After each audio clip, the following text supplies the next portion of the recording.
We want to avoid the free Rod Wave type beat, Drake type beat. We want to avoid that. That is so oversaturated. So Kyle Beats is back in the beat selling game. Kind of. He used to sell a lot of beats on YouTube, and he just recently dropped a video titled, "If I Were Starting Overselling Beats in 2025, Here's Exactly What I'd Do." I'm curious because the YouTube algorithm for type beat channels is getting weird. Some people are winning big, some people are losing. Some people with big channels 5 years ago are barely getting 1,000 views on each one of their videos in spite of having tens of thousands of subs. So let's see what Kyle recommends. Step 1, have beats that don't suck.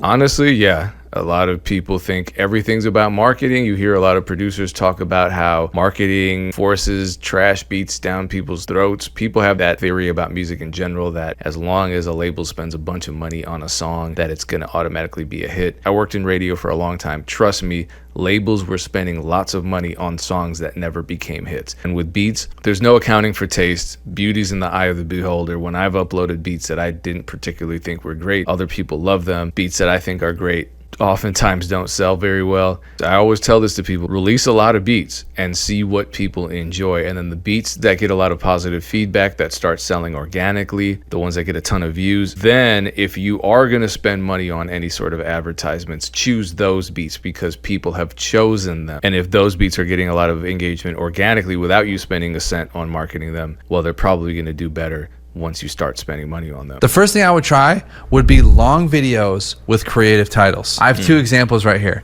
This one's more of a lo-fi example. Obviously, if you have trap beats, it won't be the same type of feel. This video is an hour and 19 minutes long. Long videos, creative titles, and good imagery. I'll just throw these videos on when I want to work for an hour and just listen to some beats in the background. And I would do the same thing for, you know, a J Dilla type beat, J Cole type beat. That presents a problem, right? Because if Kyle Beats is listening to your beat compilation, he's probably not buying those beats. Because I've tried this method before. I did some keyword research, and this is what I decided upon using just the free version of vidIQ. So I just used the vidIQ remix feature here for a video titled 1 Hour of Rare Underground Soul Hip Hop Instrumentals, and it generated a bunch of really high ranking, high SEO scoring potential video titles. I'm gonna definitely try these two. The one at 98, like, damn, can you lose with a score of 98? I'm also gonna click generate, and it's gonna generate me a optimized description for this particular video. I hope it's not weird. Yeah, it's weird. Get ready to vibe out with 60 minutes of unheard type beat gems. This soulful hip. I'm not gonna keep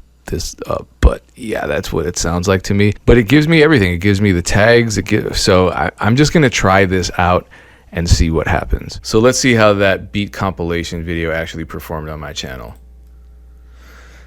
I learned a couple things from this. Number one, obviously, if you only try something once, you got to keep doing it, especially when it comes to YouTube videos and trying something new to hopefully change the algorithm and the way it interprets your content. So I have to do this more than just once to actually start seeing success. Right. Number two, the vidIQ SEO score isn't necessarily 100% accurate. Just because you get a 98% SEO score doesn't mean your video is going to go viral overnight. Who knows what could happen? The algorithm is strange. I've had videos that have gotten 5,000, 10,000 views in a single month, and then a year later they've jumped up to 150,000. So who knows what could happen, right? Number three, I feel like these beat compilation videos are just something that you would drop periodically on your channel to bring more viewers in and to bring in more income because of increased watch time. Because you wouldn't be able to make a 1 hour compilation of your original beats several times a week. It just wouldn't be sustainable unless you're taking submissions from other producers, which seems like a lot of work. But if your beat videos are consistently getting a lot of views and your ad revenue is paying you hundreds or thousands of dollars per video, that might be worth it. That might be a new channel idea where you're just posting beat comps and you get the ad revenue from it. The producers that submit their beats to you get beat promotion. I don't know if that would really work because Content ID makes it a nightmare. But I'm going to show you something interesting. Even though this video has only gotten about 400 views in 24 hours, check this out. The watch time is 7.6 times higher than usual. So what Kyle Beats is saying is correct. It's just that I can't see, given that people are listening to these beat compilation videos as background noise, they're probably not going to convert into beat buyers as effectively as just a regular old type beat video. The longer people are watching your videos, the more views it can get. And if this pops off by itself, you'll make money on it because it's such a long video. We want to avoid the free rod wave type beat, Drake type beat. We want to avoid that. That is so oversaturated, and yeah, you can still do it, but we want to try to think of new creative ways to do it. We do want to think of new creative ways to do it, but I don't want to discourage people from doing it that way, because right now, in spite of all the different options that are presented, I still think growing a traditional type beat channel is the best way to actually convert viewers into customers, because people searching for rod wave type beat, even though it's a saturated keyword niche, people are searching specifically for type beat videos, not so that they can listen in the background. They're looking for beats to purchase. I'd take what Kyle just said with a grain of salt. So the more traditional route of labeling beats as artist type beat or whatever the case is still works. It's just harder to find a niche, but it's possible. So I had a coaching call with a producer who's a member of the Patreon. I don't know why you're not a member of the Patreon. Just join. Even at the lowest level, you get an access to the Discord. We're collaborating on beats. Shout out to all the members. But this guy in particular, Jay Sherb, he was posting a variety of different keyword niches until he decided to try Tupac times the game type beat. I don't know how he came up with that keyword, probably just going on vidIQ, figuring things out and trying until something looked like it was a viable keyword. But look, he went from 38 views, jumped up to 914, then 1,000, then 1,200. And so now he's targeting that niche. And, you know, it's not 100% consistent across the board, but he's getting a lot more views off of that keyword than he was with his previous attempts at finding a keyword niche. So it's still possible. It's just that it takes trial and error. It takes a lot of boring keyword research, a lot of SEO optimization, that type of thing. Another example, it's just a picture of pancakes, and it's whatever you think of when you think of pancakes. Yeah. 6 days ago, with 12,000 subscribers. That's how you know that this is an outlier. Next thing you want to do is download vidIQ so you can see what outliers are and what are not outliers. Another example would be this video, 1 hour of chill freestyle beats.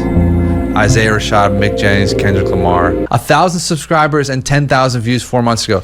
These are okay, so this, I think, because the term freestyle is in it, it's going to attract a better demographic that's more likely to make a beat purchase if they are in fact searching for beats to freestyle to. You know, they're rapping, they might get stuck on one particular beat because they had a cool idea that just came out naturally, and they go back. And so that's why when I uploaded, let me go back to my video. When I uploaded my video, I created timestamps with the BeatStars buy link for every individual beat, and then I also pinned it as a comment to make it even more accessible for people. So even with the free version, you can check whether a video, let me move my head.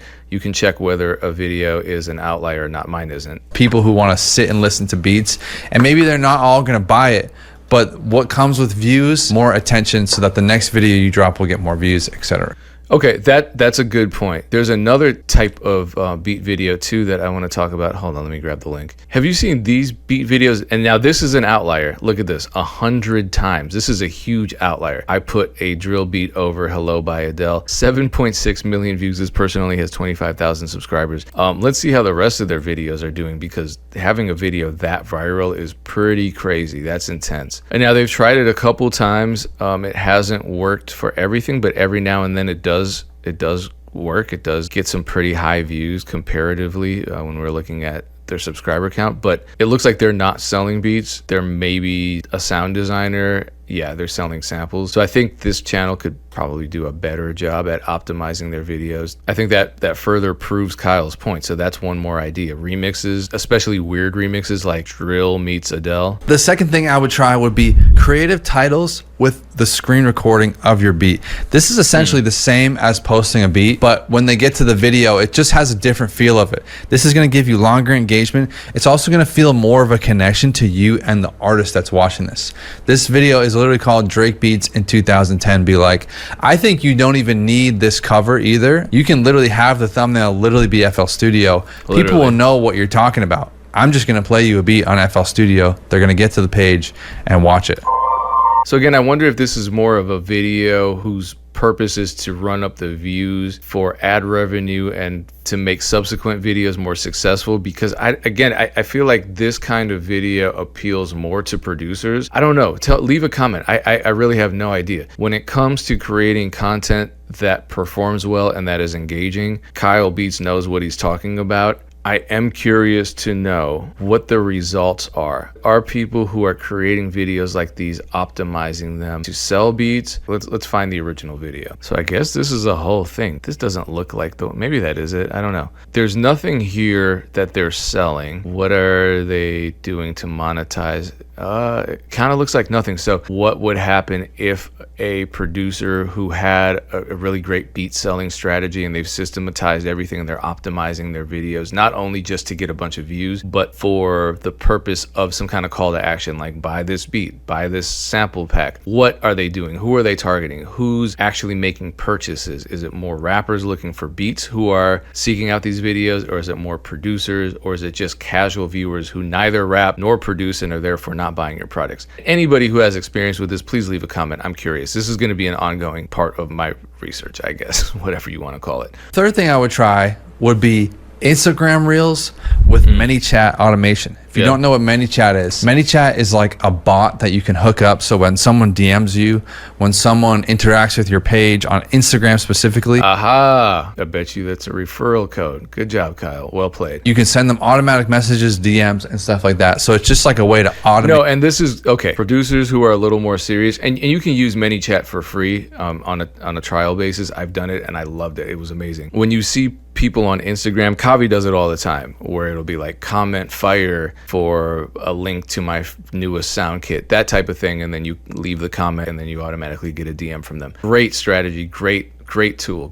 The next thing I would try to do is bundle my beats together. BeatStars is great for passive traffic. If you're getting a lot of traffic to your page, but if you're getting one-on-one people that are commenting on and then you're sending them a DM, or they're checking out your beat video right here, Pancakes, and going, yo, where can I get beats? You have an email right here or a link. I would put together a beat bundle or a beat pack. So I would have a free beat or a free beat pack or bundle that you get people to download to get their emails and their phone numbers. Yeah, see, this is what I mean by optimizing your videos or some kind of call to action. So what Kyle's doing is he's using a funnel strategy to collect emails and then funneling those interested parties who download the free pack towards the endpoint of purchasing probably an additional beat pack, something like that. And something that I noticed, so this is actually good news for producers out there who are a little weird and a little creative. Make the weird pancake beat videos and all that other shit, because you could end up with an outlier that gets a ton of views. And I'm not saying it's a mistake. Some people just like making beats and putting them out there, and they have no desire to monetize that. But for those of us who do, it appears that the top posters, the top content creators in these outlier niches aren't actually taking advantage of the monetization potential of their successful viral videos. So if you find a way to create a video that's weird, like the pancake beat video, and you optimize it where there are clear call to actions, you're funneling people towards an endpoint where you can potentially make money just beyond the ad revenue, then great, you're ahead of the game. You can do something that they're not doing right now. I would put together like an Isaiah Rashad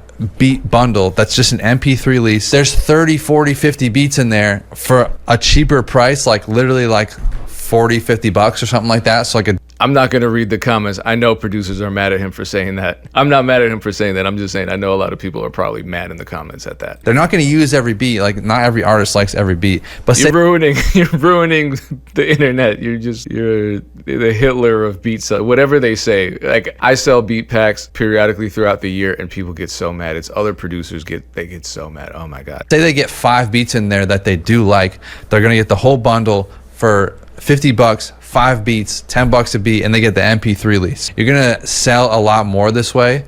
And if you want to work with these people in the future, they're gonna already trust you because they just got a bunch of beats for such a low price that they're gonna. These are amazing points. Let's go to the last bit of advice from Kyle, running ads. This one's a little crazy. The next one is if you're crazy advanced. I have it written down here. This one is more for running ads. I might as well do a running ads one since I ran so many ads for the drip plugin. I would take a video like this.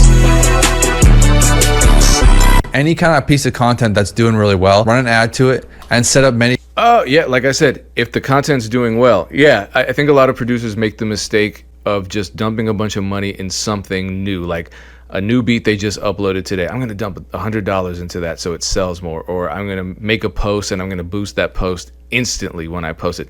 That doesn't guarantee success. I always encourage producers or anyone to first release the content, see how it does organically, and once something takes off organically, then you put money behind it. I'm glad Kyle's saying that too, because people don't like listening to me, but they'll listen to him. You can set up ManyChat so when a user clicks on an Instagram ad, they get a DM from you. You can send them a message, you can send them a picture, you can literally send them an audio snippet. Like someone can click on an ad you're running, you can literally send them the file, like, hey, I saw you're interested in that free pack, I wanted to send you one of the beats, here's the beat.